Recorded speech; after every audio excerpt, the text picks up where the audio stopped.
Good afternoon, everyone. My name is Defne Ayas, and I'm the director here at Herregraven.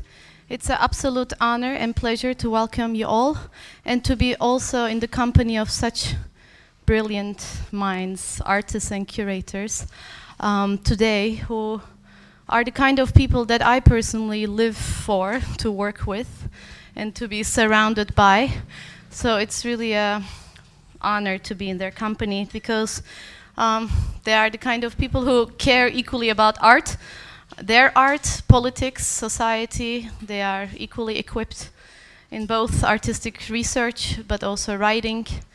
They know how to go beyond the national borders and are not afraid to make leaps into various deep waters, are not afraid of technology's impact on culture.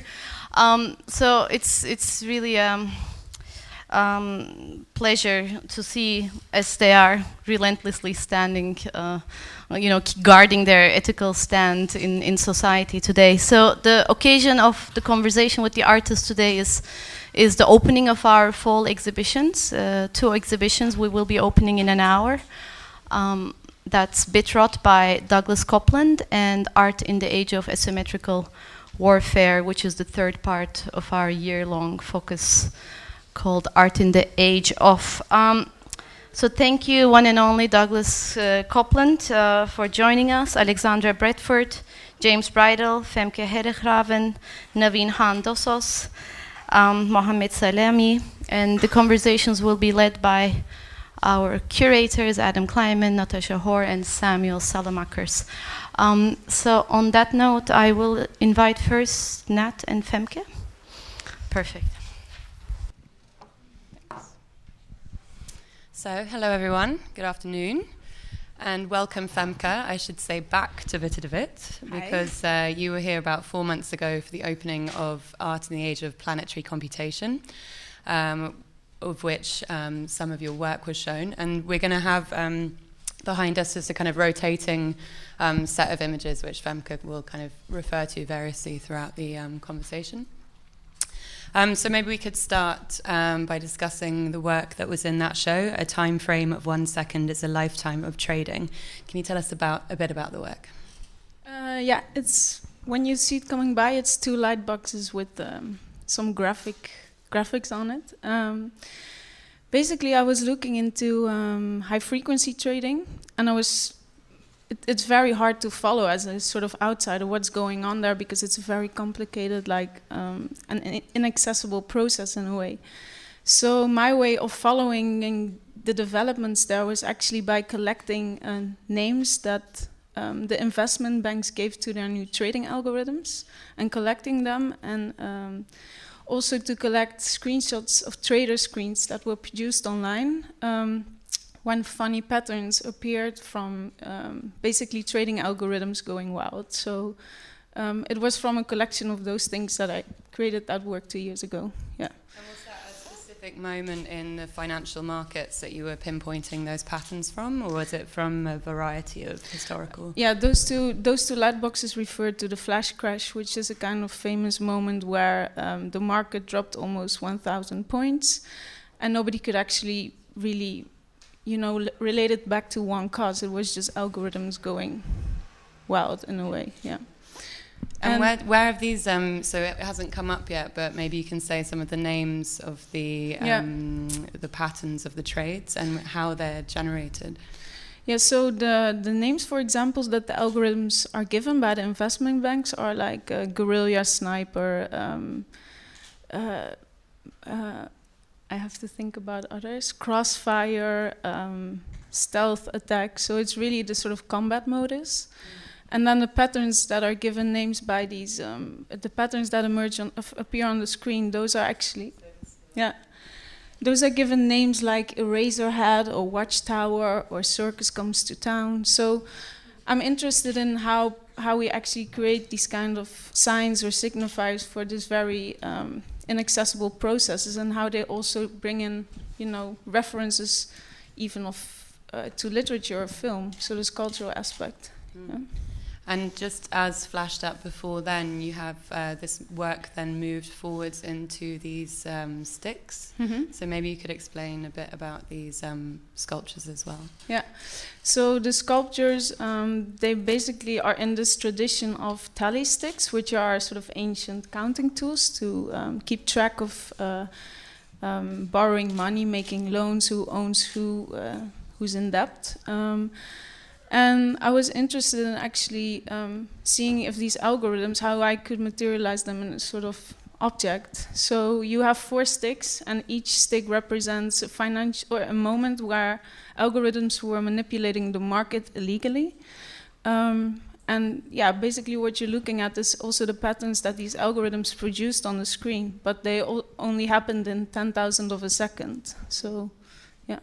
And where were these sticks being traditionally used? What's their kind of traditional use function? Basically, let's say if I would needed some money from and you could borrow it to me, we would take a stick, a wooden stick, and we would carve in how much I would owe you when, etc. Then the stick would be split in 2. We both would have a half, so it could not be falsified or fraud. And that's in a way what these tally sticks function for. Yeah. And so in your work, is there very often this kind of almost anthropological or material base to your understanding of kind of contemporary immaterial processes like high frequency trading? Yeah, because I think, the moment you deal with a field that's so immaterial, what we can do is talk about it. And in a way, maybe that's interesting to say for me, how finance in that sense relates also a lot to conceptual art, is because, let's say the dematerialization of the art object, these concepts about it emerged, 60s, late 70s. That's also the moment where money dematerialized, when money was disconnected from gold.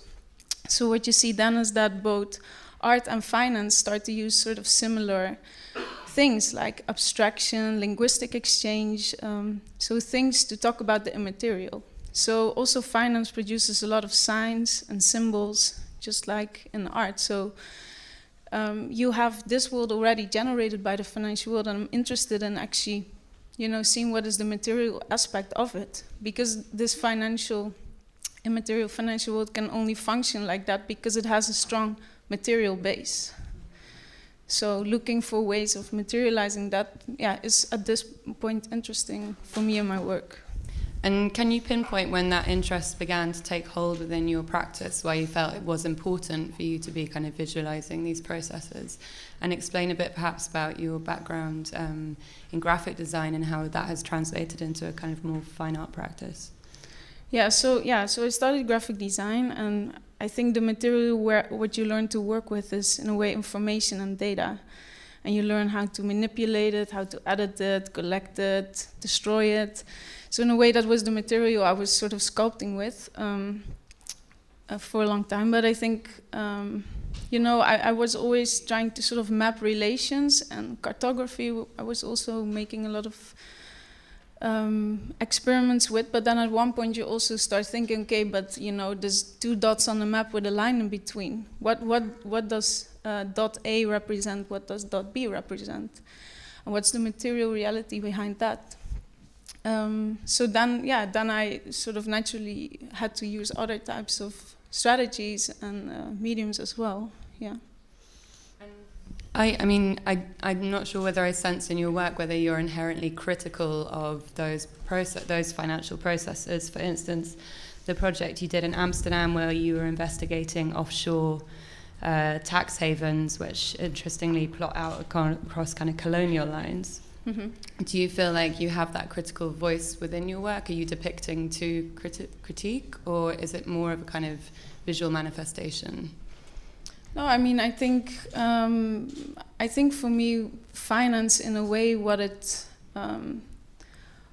for me represents is also this moment of a sort of dehumanization, or because in a way what financialization does, it can pinpoint to anything in the world, to you, to a hurricane, to a building, and it can say, okay, we take the properties of this thing, and we remix them and we sell them in another type of financial product. So it's in a way really about abstracting and taking the value out of that. So for me, I'm interested in exploring how these process of financialization actually, how deep they penetrate our daily lives even. And I think also the idea, for example, we talked about it before, that I have a student debt, because I was thinking years ago, it's an investment in myself in the future. This is in a way a financial concept. So it's also about this financialization of the self, of how we look at ourselves. I don't know if it answers your question. And then I was really interested in your work when I first came across it. It was also touching a lot on our previous iteration of Art in the Age of, which was around energy and raw material. And I know that you have researched a lot around rubber, particularly as a kind of material form. Can you tell us more about this research? Yeah. Since a few years, I'm also looking into this, the backbone of the financial markets, which is basically the telecommunication system, so submarine cables. And actually, when you really dig into it, for me, it became clear that this sort of really rooted in the British Empire and our colonies, how it was constructed, because basically around 1950, the British Empire, they started creating these telegraph lines to create eyes and ears in their colonies to manage and maintain control. And in order to do so, they came up with a new technology, which was, or started using a new technology, which was the electric telegraph. And so it was basically like the US is now using drones. This empire started using the telegraph line. So they wanted to create connections between all their colonies without going over foreign land, hostile land. So the only way to do that was to go in the sea, basically. So they created these sort of submarine cables. And a very important material in that was natural rubber from a specific tree. Actually, there were 6 trees producing that in the Malay Peninsula, which is Malaysia, Myanmar, and Thailand. And so they started basically, killing a lot of trees there in order to create these submarine cables. So that was all shipped to London, where these cables were produced. And so for me, in a way, this research that I do about the financial markets is very rooted in something like this plant, Gutta perica, this tree. Yeah. So part of your research process has been to visit landing sites for these cables around the world. Like where has that taken you, and where will this project lead? Yeah, I've been doing it for the last 2-3 years, I think. It's a sort of never-ending project. It's an impossibility because it's this immense infrastructure by now, which still uses the roots of the British Empire 150 years ago, but of course new roots also emerged by now. And in a way, it came from this idea, okay, what is behind the points on those maps? So I used 3 databases with coordinates of where these cables come on land.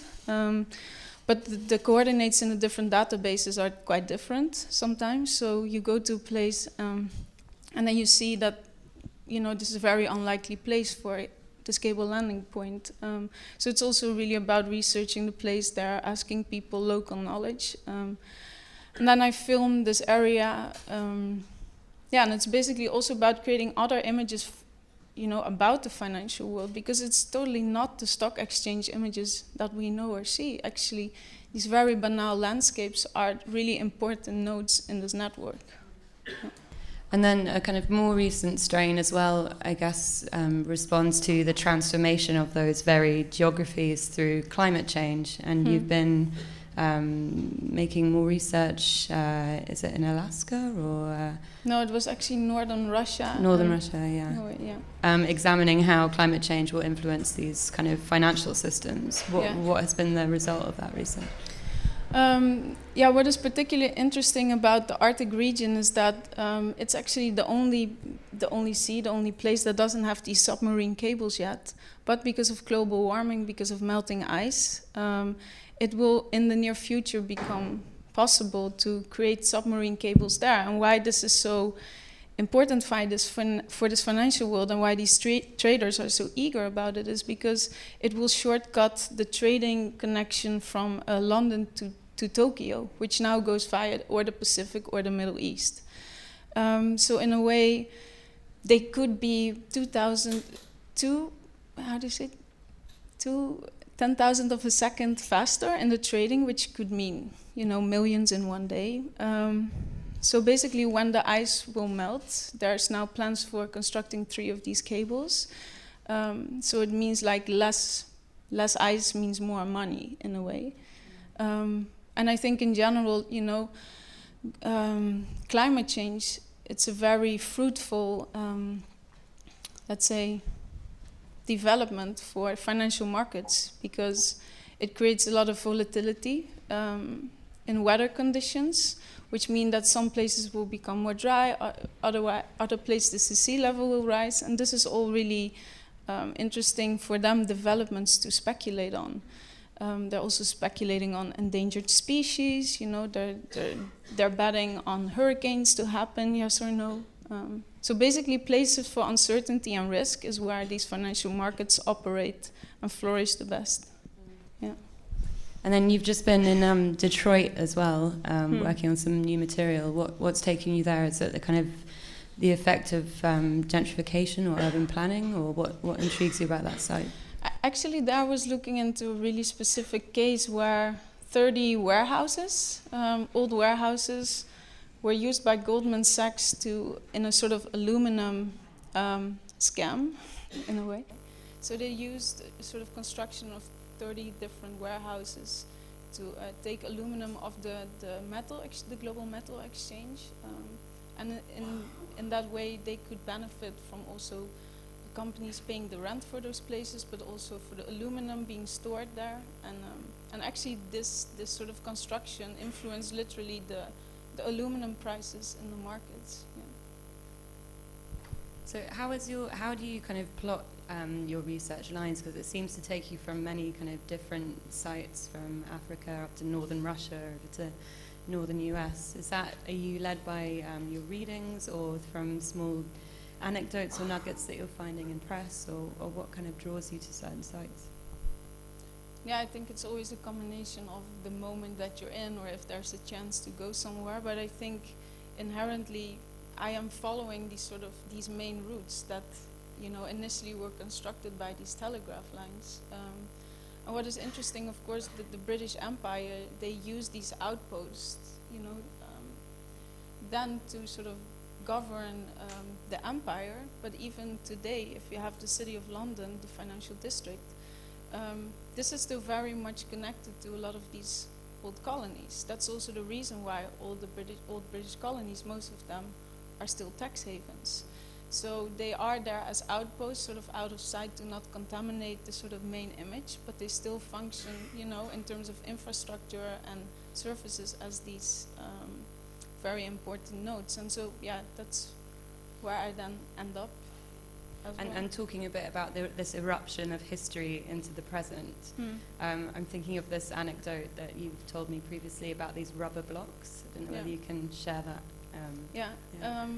I'm now working on a new work, which is about this rubber that I was talking about, that basically was produced in Southeast Asia.